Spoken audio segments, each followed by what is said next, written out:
Olá pessoal da TV Fórum, estamos aqui no Chile, na cidade de Valparaíso, uma das cidades mais importantes aqui do Chile. Vamos ter uma entrevista especial com o Jorge Sharp, que é o prefeito de Valparaíso. Além de ser prefeito de uma das cidades mais importantes do país, ele também é um dos líderes, um dos mais importantes líderes da Frente Ampla de Esquerda aqui do Chile, e vai dar aqui a sua opinião a respeito do que acontece no país. A minha primeira pergunta é: você é um prefeito de oposição ao governo do Sebastián Piñera, né? E queria saber qual a sua opinião sobre a forma com que o governo do Piñera tem lidado com todo esse estagido social, como se fala aqui, né? Com essa convulsão social que o país vem sofrendo nas últimas semanas, né? Mais de um mês já. Para hacer un balance del gobierno de Piñera, necesariamente debemos hacer un balance de lo que ha pasado en Chile los últimos 30 años. Esta protesta nacional estalla o bajo el gobierno del presidente Piñera a partir de un conjunto de medidas profundamente neoliberales que se expresan en cosas tan concretas como el pasaje del subterráneo en Santiago, la falta de medicamentos para poder realizar operaciones en el hospital de Valparaíso, los problemas que se dan de sequía en el interior de Valparaíso, o la falta de agua en el norte, o los problemas que existen en materia medioambiental en el sur de nuestro país. Pero lo que cruje en Chile hoy día es el modelo económico y social instalado en la dictadura, administrado en democracia por los gobiernos de la Concertación. Lo que la gente en definitiva señala con mucha claridad es una forma de rebelión contra la precariedad de la vida, contra las condiciones de vida que existen en Chile, que son extremadamente precarias, que son extremadamente desiguales. Estamos hablando de que Chile tiene casi 16 millones de personas, 17 millones de habitantes, 11 millones de esas personas viven endeudadas. O sea, tienes casi el 60%, y no solamente endeudado, sino que sobreendeudado. Entonces, en lo concreto, hoy día la población elige a fin de mes entre comprar la canasta básica de alimentos, pagar las cuentas de servicios básicos, no alcanza para llegar a fin de mes. Entonces, tenemos sueldos bajos, tenemos un sistema de relaciones laborales sumamente asimétrico. La gente también se rebela contra otra certeza neoliberal que tiene que ver con la cuestión de los privilegios. Chile es un país de privilegiados. Chile es donde el 1% del país concentra casi el 25% del PIB. Es decir, el 1% de este país es muy rico. El 1% de este país tiene un tratamiento en la justicia distinto que el 99%. Hemos conocido en los últimos años casos en los cuales, en casos de financiamiento irregular de empresarios a la política por millones de pesos, las sanciones que reciben esos empresarios por comprar parlamentarios, sí, para aprobar leyes en el Congreso, no son cárcel, no son ni siquiera penas de multa pecuniaria, sino que son cursos de ética.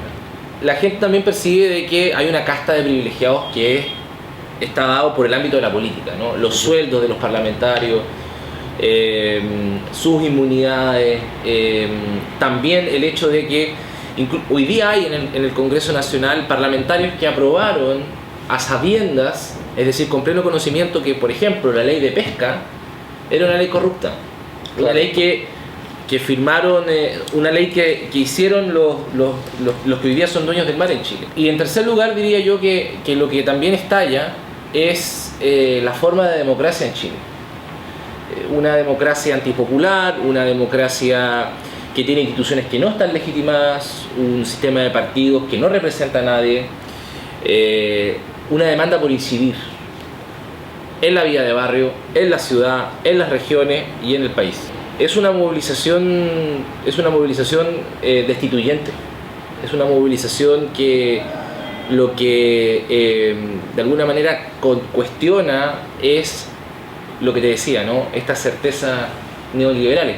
Y Piñera lo que hace es representar de una manera nítida, clara, evidente, cristalina. Y usted, ante esa situación, todo que usted ha descrito, el gobierno parece haber actuado como um médico e um monstro. O governo tem mostrado uma dualidade diante desse cenário, que é, primeiro, ele apresenta uma agenda social.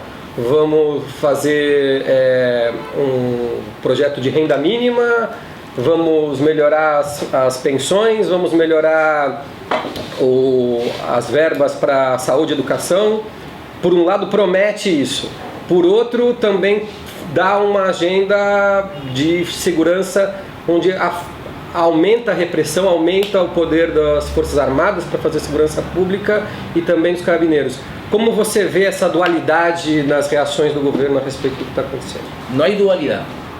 Es una sola política que se expresa de distintas formas. La agenda social es una agenda que está dentro de los marcos de lo que puede darle a la población, concederle a la población un gobierno de derecho, dentro de la lógica del modelo, cansados de esta estructura de desigualdad. Y las soluciones son, por tanto, dentro de esa estructura de desigualdad. Cuando el presidente hace casi un mes, ya hace 3 semanas, nos dice, vamos a aumentar las pensiones. Claro. Van a aumentar las pensiones $30. Claro. Pensiones que son o alcanzan a lo más los $180, los $200 en Chile, incluso un poquito menos. Y por otra parte, el ejercicio de la fuerza es la extensión de la política por otros medios. La fuerza es la forma en que las élites políticas de este país también defienden el actual modelo. Claro. Entonces, no son dos cosas distintas, es parte de una misma política. Entonces, hoy día la estrategia policial en Chile está más centrada en reprimir al manifestante que en cuidar las ciudades, que está más interesada en gasear, en pegar, en maltratar, en perseguir a los dirigentes sociales que a resolver los problemas de seguridad pública que hay hoy día en el país, por ejemplo con todo este tema de los incendios y los saqueos que está sufriendo parte del comercio.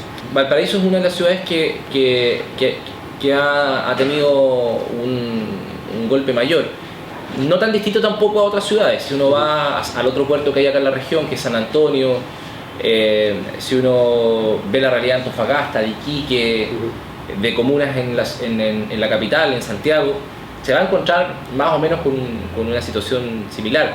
Sucede que Valparaíso es una ciudad más frágil, porque arrastra una situación previa de desigualdad y pobreza muy grande. Entonces los golpes a nosotros nos impactan el doble o el triple.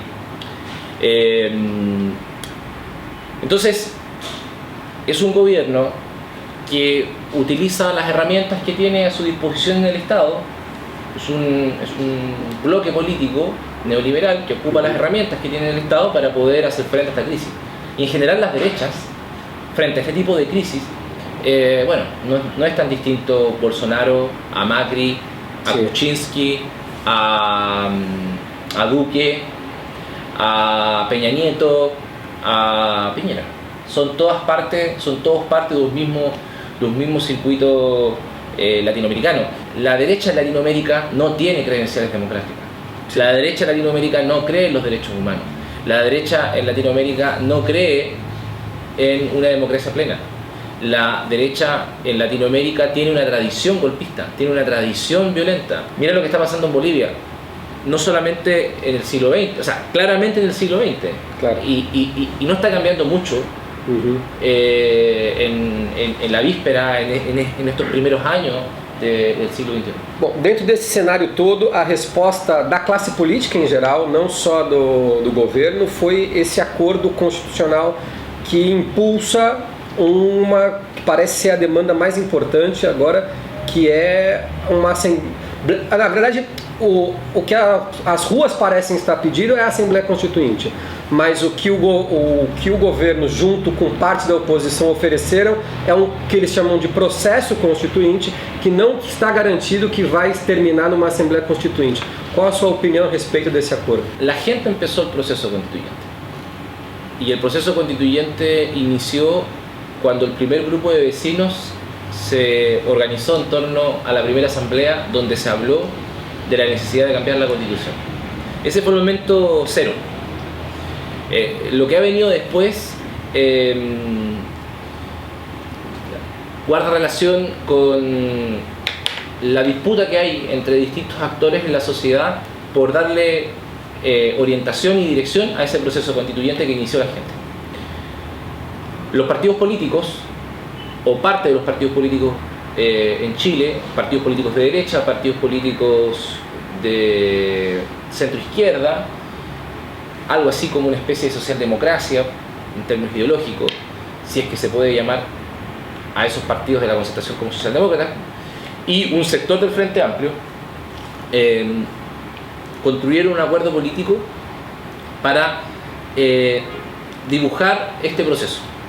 Se acuerda la realización de un plebiscito de entrada para poder determinar si es que la gente o no en Chile quiere que la Constitución se cambie, definir el mecanismo a partir del cual la Constitución se va a cambiar, con dos opciones, con convención constituyente mixta y convención constituyente, y un plebiscito de salida para que la gente se pronuncie respecto a el contenido que ese órgano constitucional va a proponer como nueva constitución. El problema de ese acuerdo está dado por, en primer lugar, desde la perspectiva en que miramos nosotros el momento político, es que es un acuerdo que carece de legitimidad social. Es decir, fue un acuerdo de una parte muy específica de la sociedad chilena, que fueron los partidos políticos, que además están muy deslegitimados, sin actores sociales, sin organizaciones sociales, sin movimientos, sin dirigentes, sin considerar la posición de las asambleas y cabildos autoconvocados por todo Chile. La gente con justa razón dice fue un acuerdo a espaldas de la gente.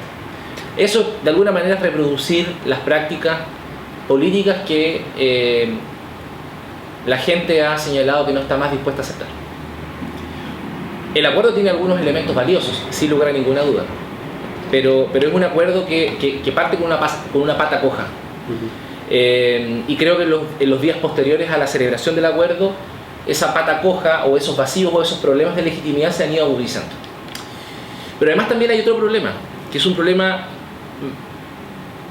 que podríamos decir se inscribe en el campo de preocupaciones de la izquierda, que es que no está asegurado, bueno, en política no hay nada asegurado, pero no está garantizado que el proceso constituyente y el nuevo texto constitucional sea una herramienta para poder avanzar hacia un cambio del modelo. Por varias razones. En primer lugar, por la forma en que se construye el acuerdo. Hay un conjunto de mecanismos, hay un conjunto de botones que apretando pueden terminar impidiendo de entrada, ni siquiera la discusión misma, de entrada, que esa posibilidad exista.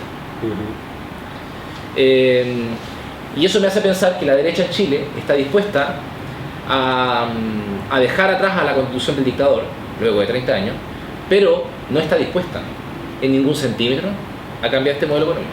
Exacto. Y lo segundo, que esta discusión también, y aquí hay que ser autocrítico, nos pilla al campo de la izquierda en un proceso de rearme. Porque al final no es una demanda, es un modelo. Exacto. Y esa propuesta de modelo no está lo suficientemente construida, aceitada, dialogada entre la izquierda y la sociedad. Al debate constitucional hay que llevarlo hacia allá, ¿no? Y el debate constitucional, el proceso constitucional tiene que servir para ir construyendo una fuerza de izquierda que tenga la posibilidad de ser gobierno en algún momento con un proyecto de desarrollo distinto. Y cuando me refiero a un proyecto de desarrollo distinto, ¿a qué me refiero? Bueno, que la economía en Chile no esté subordinada al capital, sino que a la producción de bienestar al ser humano, que en Chile no exista ningún tipo de diferencia en dignidad, derechos e igualdad entre hombres y mujeres, que en Chile exista equidad y justicia territorial, es decir, que la capital no absorba todos los recursos del resto del país, que Chile es un país no de un pueblo, sino que de una pluralidad de pueblos, que este país hace frente a la degradación ambiental, redefiniendo su relación con la naturaleza en base a un proyecto sostenible de sociedad, que este país se atreve a decir vamos a redefinir nuestra relación con los recursos naturales del suelo, del mar, los minerales, el agua, los bosques, para que sean disfrutados no por el 1%, sino que para que sean disfrutados por toda la población. Porque queremos tener en alguna vez en nuestra historia instituciones democráticas y transparentes que persigan el bienestar de todas y de todos. 5 o 6 ideas, ahí te di, de lo que debiese ser un proyecto de modelo de desarrollo. Y la gran tarea es que esas ideas sean capaces de articular a todas estas demandas que existen y que esas ideas generen altos grados de adhesión, altos grados de fidelidad de millones de personas. Si nosotros logramos hacer eso, difícil, Sí. Creo que vamos a tener la oportunidad no solamente de ser gobierno, sino que de construir una propuesta de conducción de la sociedad chilena legítima e viável en el tiempo. Parece muito interessante tudo isso que você apresenta como proposta e realmente me parece isso que sintoniza muito mais com os anseios das pessoas nas ruas do que o que tenta fazer a direita, como você bem disse, vai tentar pelo menos manter o máximo possível desse modelo, se é que não consegue manter ele completamente. A minha dúvida é, desde a oposição, você é um dos líderes da Frente Ampla, que é parte da oposição, né?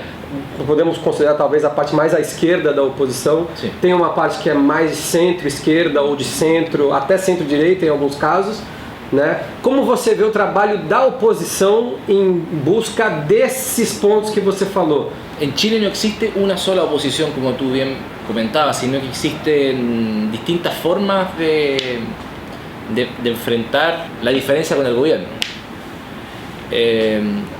Lo que te describía antes, hoy día hay que dibujarlo. No existe como tal.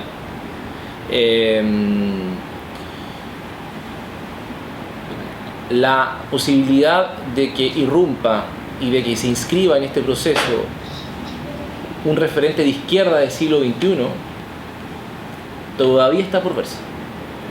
Y eso creo no tiene que ver solamente con el Frente Amplio, porque en el Frente Amplio es una coalición política con distintos partidos. Incluso hay un partido liberal, que en la tradición política está más cercana a las ideas de centro. Entonces, la posibilidad de construir esa izquierda del siglo XXI, moderna, contemporánea, con capacidad de mayoría, sin prejuicio, conectada con Latinoamérica, con una propuesta de desarrollo atractiva, convocante, convincente para la sociedad, para aquellos que no piensan como nosotros, se va a poder construir con muchos y muchas que están por fuera también del Frente Amplio, ¿no? O sea, creo que ahí hay una tarea que nos debería abocar con mucha urgencia, ¿no? Porque el próximo año, particularmente a partir del proceso constitucional, nos vamos a jugar esa posibilidad. Pero para eso también la izquierda tenemos que ser capaces de dejar atrás nuestra incapacidad para poder vencer de una vez por todas el problema de la dispersión, de la división de la izquierda, poder también superar nuestra pobreza ideológica, diría yo, nuestra incapacidad para poder construir muchas veces proyectos de mayorías que interpreten no a nuestros militantes, no mirarse el ombligo como decimos acá, sino que mirar más allá, una forma de relación distinta, por ejemplo, con los mundos feministas, que tienen permanentemente una tensión muy fuerte con una izquierda que sigue siendo machista, que sigue siendo patriarcal, una forma de relación distinta con los movimientos sociales, no subordinada, sino que de iguales.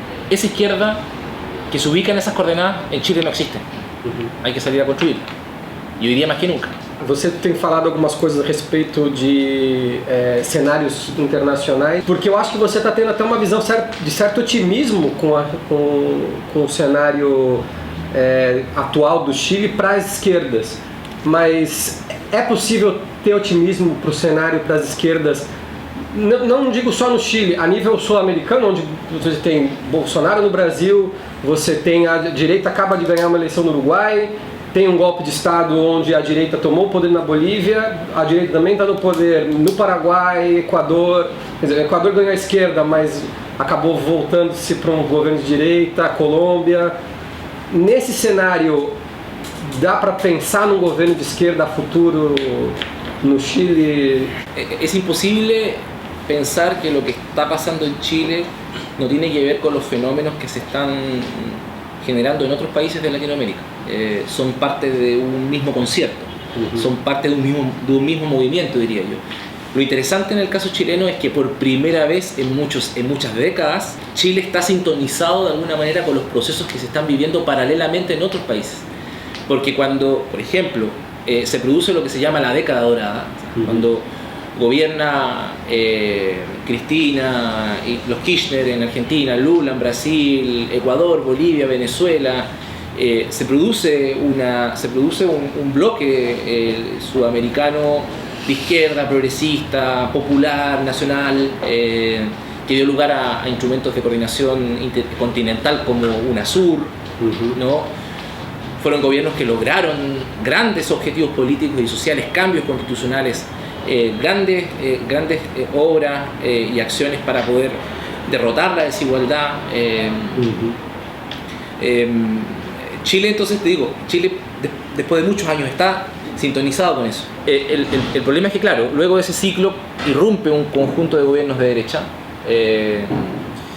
Pero mira, la derecha demostró su capacidad de ganar elecciones, sin lugar a ninguna duda, pero ha demostrado su completa incapacidad para poder gobernar.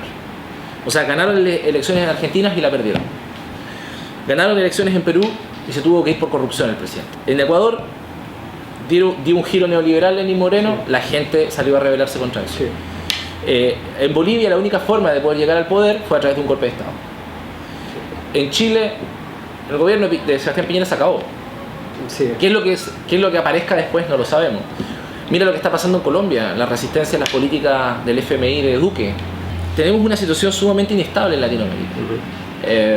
Yo no diría que hay en Latinoamérica una hegemonía de derecha. No. Poderíamos falar de uma hegemonia eleitoral, pelo menos. Sí, claramente. Porque el propio Bolsonaro tem perdido mucho, por lo que hemos visto desde acá, mucho apoyo. Exactamente. Entonces, tienes, no sé, tienes el triunfo de López Obrador en México. Sí.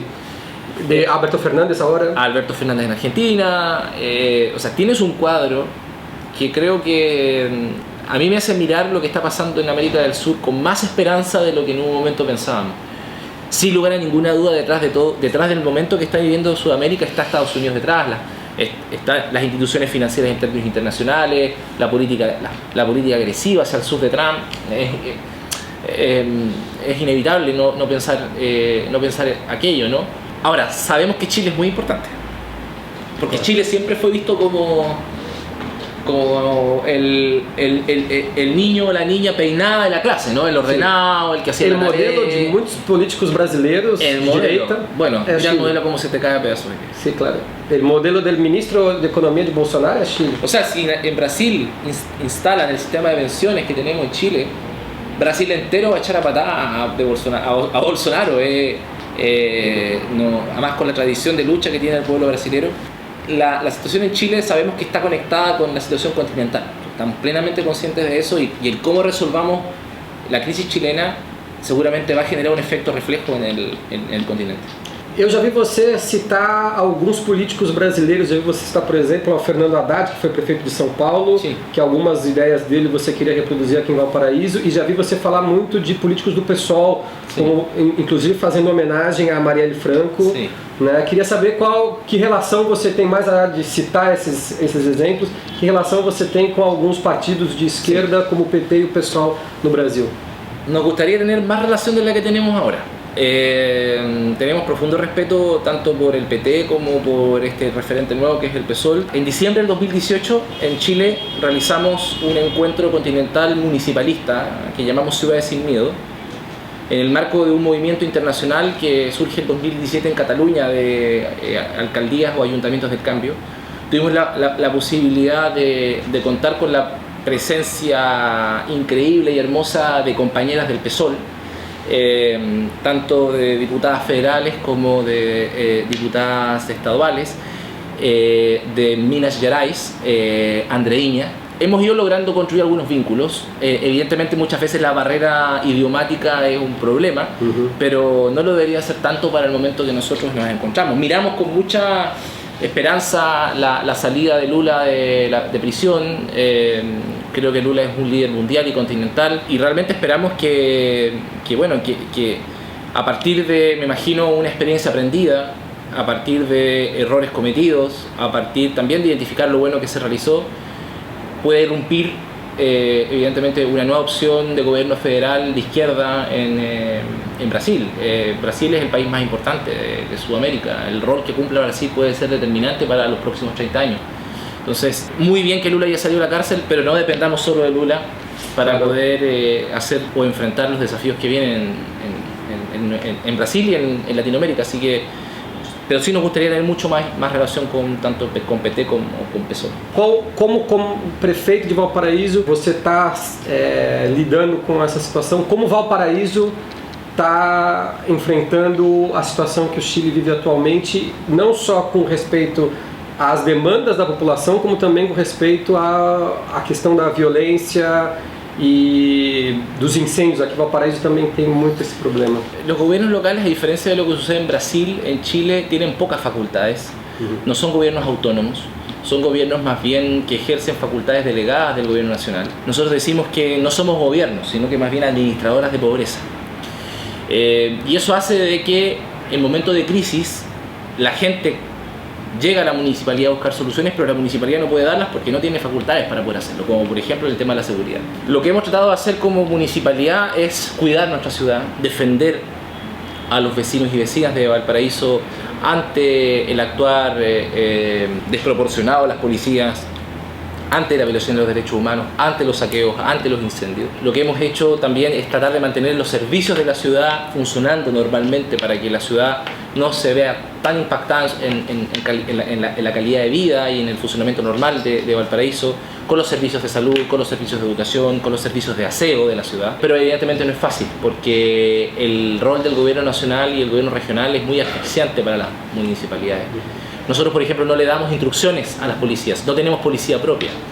Las instrucciones a las policías las da el gobierno nacional y regional, ellos tienen las facultades. Entonces, creo que parte de la cuestión constitucional que viene adelante en Chile tiene que ver con el cambio del rol de las municipalidades. No ser administradoras de pobreza, sino que ser verdaderos gobiernos locales con autonomía, con facultad y con mucha participación de los ciudadanos en la gestión de los asuntos comunes o públicos de esos gobiernos locales. Ese por lo menos es el modelo de este proyecto que se llama Alcaldía Ciudad. Muito obrigado, companheiro. Jorge Sharp. Obrigado. Obrigado aí, pessoal da TV Fórum. Boa tarde para todos.